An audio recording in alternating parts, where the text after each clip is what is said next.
إنسانيون بلا حد أنتم وقلوب للرحمات، بشر تدفعني طيبتهم ليحلق في دفء النظرات، وأرى أرواحا مذهلة تقتسم البسمة والعبرات، قوم عظماء ككعبتهم تلك المحفوفة بالدعوات، تلك المحفوفة بالدعوات. يتوقف نبض شوارعهم إن سمعوا الداعي للصلوات، ملكتني الدهشة حين مضت للمسجد آلاف الخطوات، أحسست الكون يشاركهم ويصلي في تلك اللحظات، حتى مرضاهم في المشي.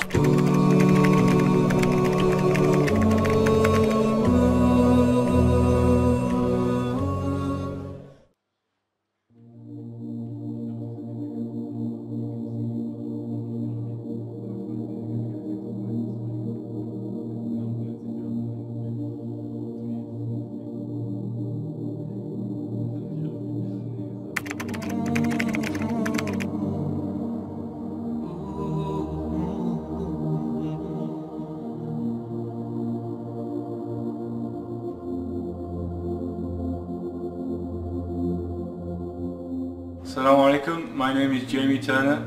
I'm 19 and from Leeds. I converted to Islam over 2 years ago now. I would like to share with you why I decided to become a Muslim.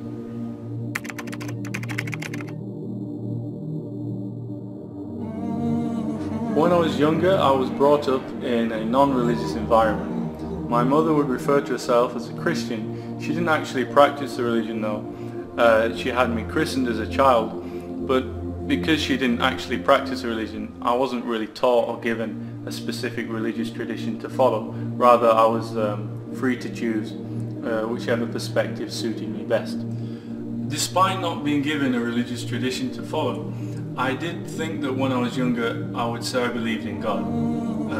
I didn't think that it was sensible to say that our existence, the whole universe, came together by chance. And from a very young age, I was interested in questions of God and the purpose behind our lives and so on. So I would say around the age of 7, 8, I would think more deeply about this question, and as a result, I would say I was a believer in God, but not actually believing in a particular religion at this point. As I grew older, I started to question the existence of God and these kind of things. And I would think about this a lot more and more as I got into high school and learned more about different religions and so on. Initially, I started to question the existence of God and became what you call an agnostic. So this is to not know whether God exists or not know whether he doesn't. I wasn't really sure, and I thought that at this stage in my life this is the most sensible position. After acquiring this agnostic position or stance in regards to the existence of God, I became increasingly dissatisfied, unhappy with this position. I wasn't happy with saying I don't know. I wanted to be more certain and be more sure. As a result of this increasing dissatisfaction with this position, it made me or facilitated me to think and question the question of God once again. I decided that actually I would return to the initial belief I had when I was younger.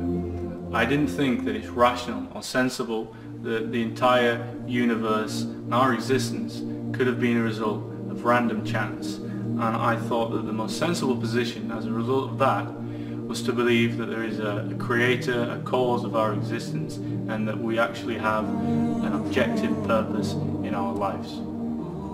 Having arrived at the decision, or come to the conclusion that I believe God is true and the cause of the universe, I decided that I wanted to follow God, if you like, or have a connection with this being behind our existence. Being brought up in England and having this cultural background of Christianity, being christened when I was younger and so on, made me somewhat favour or be slightly biased towards the Christian tradition. And as a result of that, I decided, well, if God exists, and because of my background, the only religion which I'm going to follow is Christianity. And so I decided, with no real reason or evidence, to begin to practice the Christian tradition. Having accepted Christianity as a religion that I wanted to follow, I began to read the Bible regularly. I would read it most nights, and this would be the way in which I wanted to gain a closer connection to God and to gain a better understanding of the Christian tradition. After a while of reading the Bible and affirming myself as a Christian, I started to attend the local church, which was very close to my house. I became very friendly with the people, and I started to learn more about what the church was teaching. Initially, as a Christian, I believed that there is one God, God alone and no other.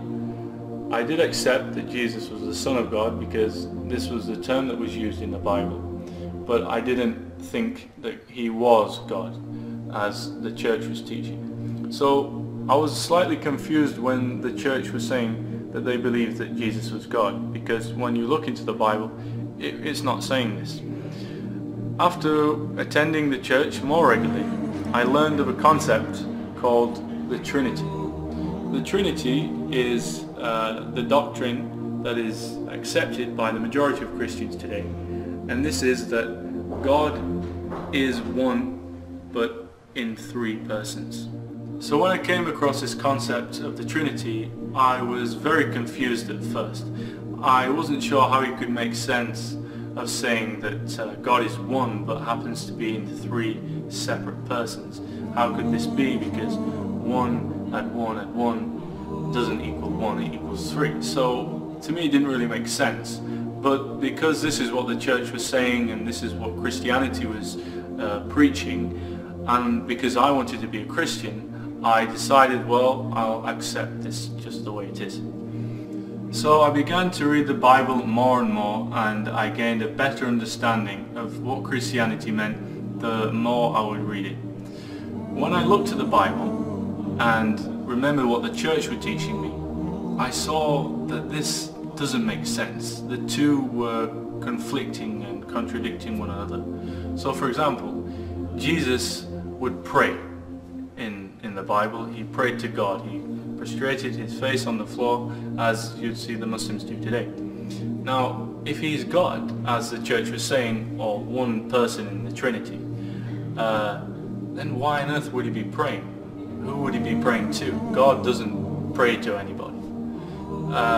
Moreover, you would see that Jesus said regarding the Day of Judgment that nobody knows the Day of Judgment, not the angels, not the Son, who he would refer to himself in the Bible, but only the Father. So he is saying only God knows the Day of Judgment, the time that it would occur. If he was God, then he would surely have to know when this would occur.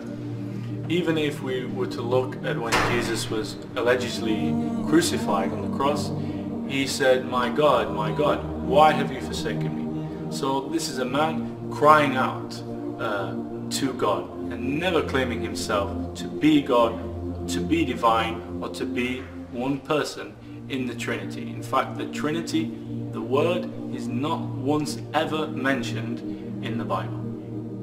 Due to this problem of being unable to reconcile the teaching of the church and the teaching of the Bible to make sense together, I came to the conclusion that the church and its teachings was wrong, because it's going against the very text, the very book that the whole church is based upon in the first place. Having reached this conclusion, I then began to question Christianity at all. I began to question the validity of the Bible and the claims that it would make about Jesus and so on. So, having started to question Christianity more and more, and question the divine nature of Jesus, or the sonship of Jesus to God as it says in the Bible, I became very unsatisfied with this doctrine and this teaching. Because, for example, it wouldn't make sense to say that there is one God and that he could have a son. The example would be if you had a pet goldfish and you went around saying that this goldfish is your son. No one would take you seriously. Why? Because something to be your son, it has to be of the same nature as you. And so if you're going to say Jesus is the Son of God, that would mean he has to be of the same nature of God, and that creates the same problem we already had of the Trinity, because it seems now we have two gods, but this doesn't make sense. So it was all a bit confusing, and it wasn't rational or based on any good reason, and as a result I just couldn't accept this. So I decided, look, I believe in God, I know that God exists.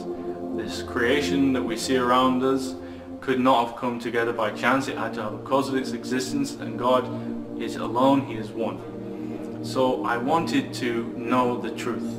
I wanted to worship God, to follow God, to be on the right path. Otherwise, what's the point in our existence? Our life is purposeless. We have no reason to exist other than to go around, have fun, get a job and so on, and then ultimately we'll die.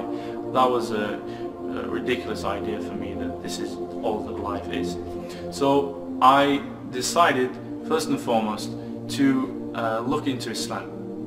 Why? Well, because previously when I was a Christian I had many discussions and debates with my Muslim friends, and Islam was already something that I saw to be fairly appealing because it was rational. It makes sense of the nature of God, to say that he's one, alone, not like the creation, transcendent, above and beyond it and so on. This makes sense. And that he would send various prophets over time, Abraham, Moses, Isaac, Jacob, Jesus, and finally Muhammad, peace be upon them all, to different nations and different tribes and places. This was something that made sense and didn't create the confusion and the problems about the nature of God that we saw from the Christian tradition. Due to the initial attraction that I got from looking into the Islamic tradition through speaking with my friends, I decided that I want to look into this religion further. I wanted to see whether this religion wasn't just one that was appealing or made sense. I wanted to see, is this the truth?